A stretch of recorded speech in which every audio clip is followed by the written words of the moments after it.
This week's cruise news feels like a betrayal, the kind that's hidden deep in the fine print. Plus, a tragedy no one saw coming, safety tech that didn't deliver on board, teenagers pulling dumb and dangerous stunts just for clicks and likes, and a policy shift so outrageous it has loyal passengers rethinking everything. Hi, I'm Melissa, a university professor who loves to cruise and who loves to talk ship. So early last week on October 21st, passengers aboard Norwegian Jewel woke up to something no one ever wants to hear at sea. If you cruise a lot, it's probably inevitable. You're going to hear an overnight call for an emergency at some point. I've heard several. But on Norwegian Jewel around 2 a.m., the ship's intercom crackled to life with a code Oscar. And that's the really bad one because that means someone has gone overboard. The ship was way out in mid-Atlantic, about 188 miles off of the Azores, on a transatlantic run from Europe to Miami. Now, for the next 10 hours, the Jewel circled in dark water while cargo ships joined the search and a rescue plane swept overhead. Passengers kept posting updates on social media, which is really interesting to see these things in real time, showing the ship circling track, the waiting, the hoping, the praying. But after 10 hours, the search was called off. The person unfortunately was not found.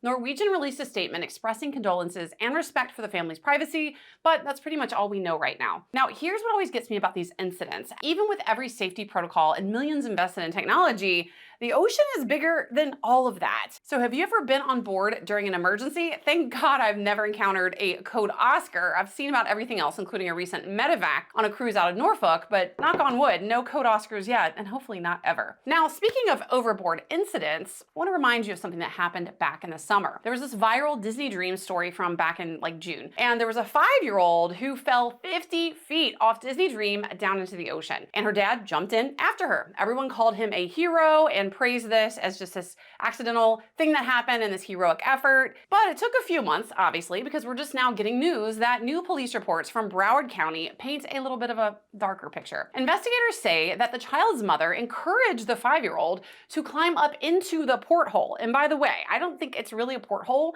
It's basically a hole to look out of, but there's no glass there. It's not your traditional porthole like with an ocean view stateroom, for example. But anyway, the mother actively encouraged this 5-year-old to climb up into this opening for a photo, and then she tumbled out. Now, that's troubling on its own, but here's the part that's raising serious safety concerns across the entire industry. It's bad enough that the kid fell off and it's because the mom wanted a good photo op for Instagram. That's terrible. But the ship's man overboard sensors did not trigger. Yes, they did not trigger when the child fell. They only went off when her father jumped in after her. So think about that for a second. These detection systems, they're supposed to be state of the art. We're living in a modern time of all kinds of technological innovation.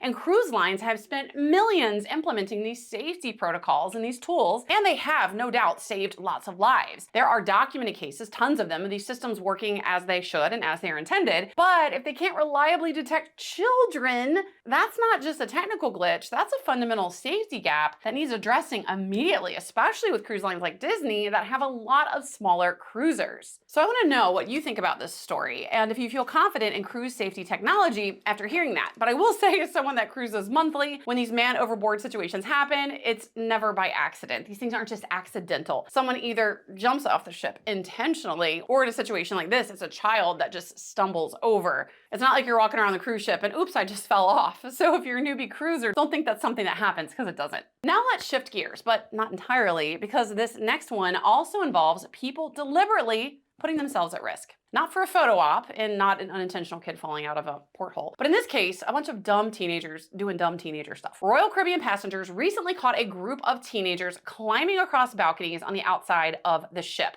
I'm talking precariously stepping over railings, trying to Spider-Man themselves across open air between cabins, pulling themselves from one balcony to another while the ship was moving, and there were stories above the ocean. The video went viral immediately, and people are understandably furious. Some people are calling for lifetime bans. I think that's a no-brainer, absolutely needs to be done. Some are asking where were the parents. Others are questioning whether cruise lines need to do more to monitor balconies, especially at nighttime. Now, Royal Caribbean's policy is clear. Dangerous behavior like this can get you kicked off at the next port and that permanent ban, being banned for good. And honestly, good. I don't care if it's for TikTok. I don't care if it's just dumb teenagers. I don't care if your friends dared you. Cruise ships are not playgrounds, and balconies are not jungle gyms. I'm the parent of a surly tween who sometimes does dumb tween stuff. If I'm not watching her and she does stuff like this, then we deserve a ban. So if you're sailing with teenagers, this might be the time for a pretty direct conversation on what happens when they pull stuff like this and how it can impact not just them, but also you as the parent. And it's also not just putting their safety at risk, but it's the crew who would have to respond if, God forbid, one of them actually fell overboard. And it also can disrupt thousands of people's vacation if something were to have happened. Not to mention the trauma of passengers who might witness something like this right in front of them on what's supposed to be a relaxing vacation. So teenagers, knock it off. And parents of teenagers, watch your kids.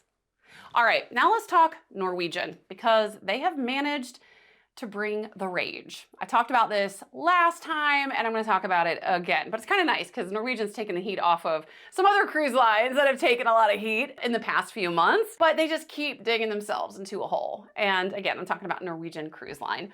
As of October 15th, Norwegian has quietly started charging $5 for a second entree in the main dining room. Now it is printed right there at the bottom of the menu, one entree included. Anything extra, it's gonna cost you $5. Now they're not the first cruise line to do this. MSC actually is the first that I've ever actually seen do it and enforce it when I sailed Magnifica, when my friend wanted an extra entree and they're like, it'll be $5. Now some people will say that this is a good thing because it cuts down on food waste. I've actually cruised with some people before who take the mindset of, it's a cruise, I wanna try everything. And they get all kinds of things and then they nibble a little bit and a lot of it goes to waste. And I do hate that. I hate when that happens. I try to minimize food waste myself. I'll even order kids' meals if I know I'm not that hungry. So I do get that argument. But when you've already paid thousands of dollars for an all-inclusive cruise, being nickeled and dimed for an extra plate of food, it just feels petty. Now, add to that the $10 no-show fee that Norwegian introduced for specialty restaurants earlier this year, which again, they're not alone. Royal Caribbean actually just started rolling out some penalties and fees for guests that miss specialty dining reservations.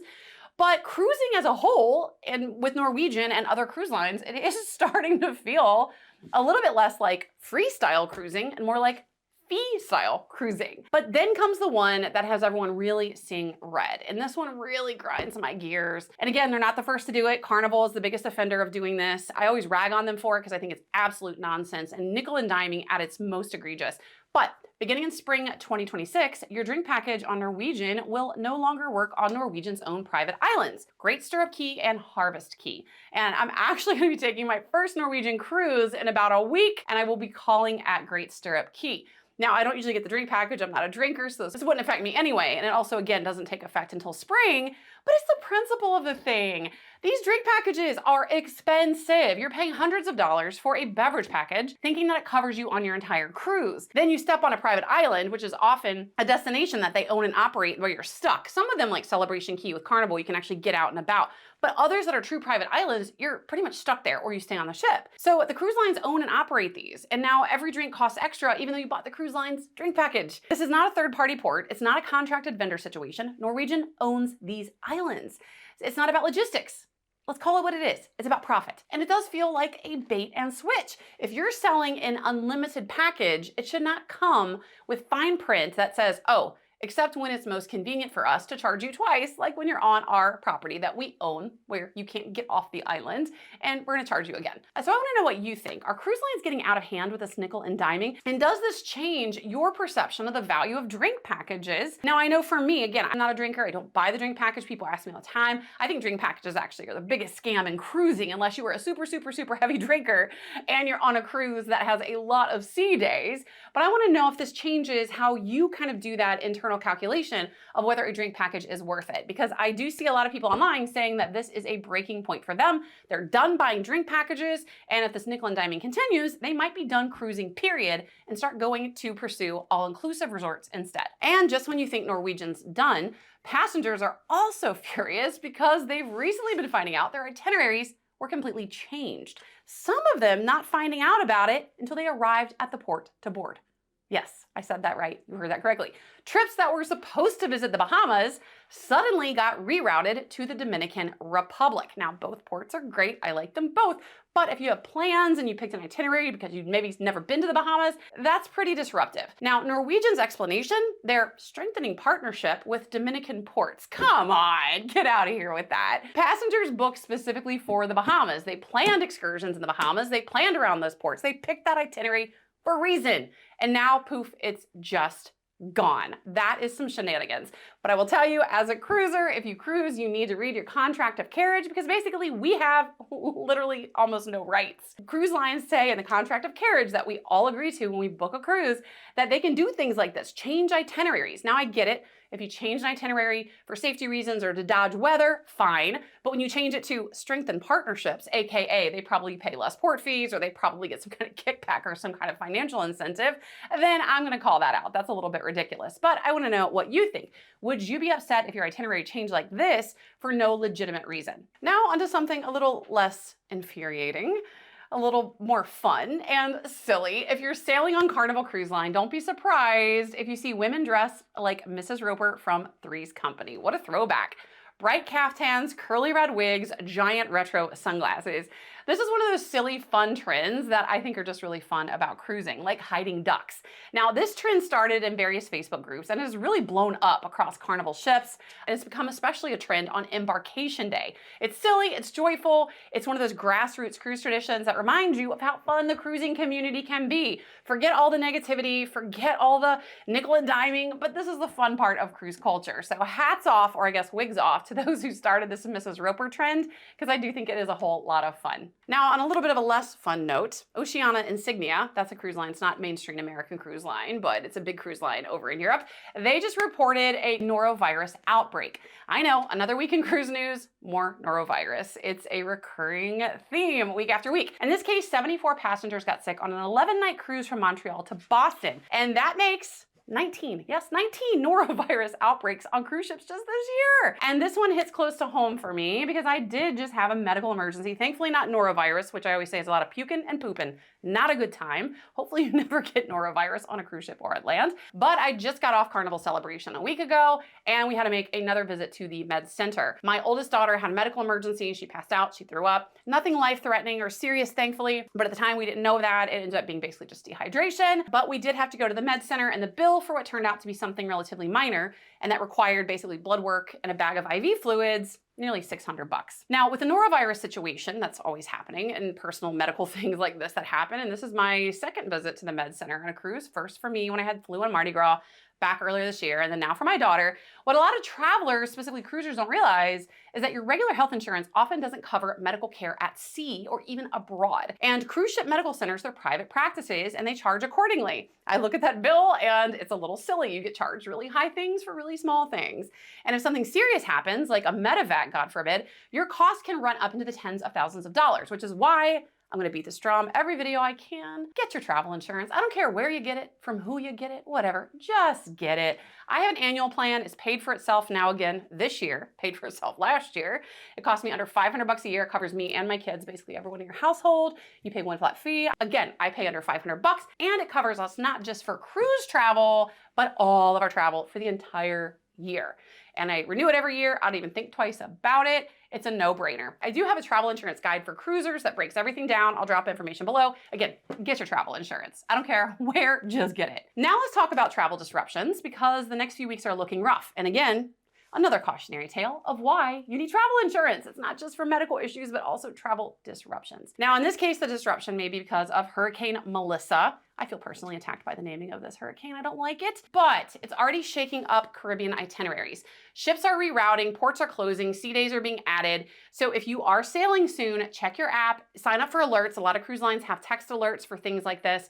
But that's not the only disruption you may potentially be facing because the US government shutdown is adding another layer of chaos. TSA, customs, and air traffic controllers are still working, but without pay. And again, I just disembarked Carnival Celebration a week ago today. I flew back on Monday and everything was smooth and easy. But as this prolongs and as these federal workers start calling out sick because they're not going to work without pay, we're going to start to see more disruptions, longer lines, slower processing. And what also might happen is federally operated attractions at port may be closed. One of the ports of call on my recent cruise on Celebration was San Juan, Puerto Rico. And it never even occurred to me that the big attraction in San Juan, all of the forts are government properties and they were closed for business. So if you're visiting a port of call that has a destination or attraction you plan to visit that is a government run one, that's going to impact you. Now, again, my next cruise is in about a week. Hopefully everything will be calmer by then, but we shall see. This next bit of news is interesting because some people are really happy about it, but like everything else in cruise world, it's divisive and some people are big mad about it. And I'm talking about Carnival Mardi Gras. Mardi Gras is one of my favorite cruise ships and it just came out of dry dock and they made a big change, which has a lot of families clapping, which is the addition of adjoining family staterooms. And as you know, these are rooms that connect through an interior door. It's great. My sister, she has 4 kids. So for her to cruise, she basically has to have 2 rooms and having adjoining rooms is just really nice. Perfect for families, but not so great if you booked months ago when your room was not an adjoining room. And now all of a sudden it is, because I will tell you, adjoining rooms are pretty loud. I've many times ended up in an adjoining room and you can hear everything through that door. Now, it's never been anything particularly disruptive to me to where it impacted my cruise experience, but it is no doubt noisier than a non-adjoining room. And passengers that sought out and booked a room on Mardi Gras that was not adjoining, because they did not want an adjoining room, are not happy. They don't want to hear kids running, babies crying, couples fighting, TVs blaring, couples having a good time. So if you've ever stayed in an adjoining cabin when you didn't want one, you know those doors and the walls are thin. You hear everything. And in the case of a lot of cruises that have already been booked, there's no switching because the cruises are fully booked and Carnival's not offering refunds. Now, I get both sides. Carnival wants to accommodate families and adjoining rooms are huge selling points. But if you're changing cabin configurations after people have booked and paid, I think that's not really fair. I think you should give them the heads up. I personally would not cancel over something like this, but I do think people that are upset about this, that did not book that room, should have an alternative option. But I want to know what you think. Let me know down in the comments. Now, in exciting cruise news, Royal Caribbean just announced a 5th Icon class ship that is headed to Galveston. And by the way, I just did a Ship Talk live session with our local Royal Caribbean rep, and she hinted at this. So if you joined that session, you had a little bit of insider knowledge on this that not everybody got to hear. But while a lot of people are excited to see an Icon class ship heading to Galveston year round, especially Texas cruisers, not everyone is thrilled. A lot of the loyal to Royal crowd is very vocal online saying they do not want another Icon class megaship. What they want are smaller Discovery class ships. They're tired of the giants. They feel like money grabs. They're really overwhelming for a lot of people. I personally love the megaships. I'm a big fan. I just sailed Utopia of the Seas for the first time. Fell in love with it. I sailed MSC World America. I love it. My favorite ships are the big ones. But the big megaships can't always get you everywhere you want to go. The Discovery class with Royal Caribbean can go to smaller Caribbean islands and to more remote destinations. So if you're someone who likes cruising for more exotic ports, it's frustrating sometimes because often our only option are these really old, out-of-date, tiny, crappy ships. So I personally joined the call for cruise lines to start making some newer ships that are more reasonably sized that can get around to some of these more fun, exotic, off the beaten path, or I guess off the beaten sea destinations. So I want to know what you think. Is bigger better, or do you like smaller, quieter, more destination-focused experiences?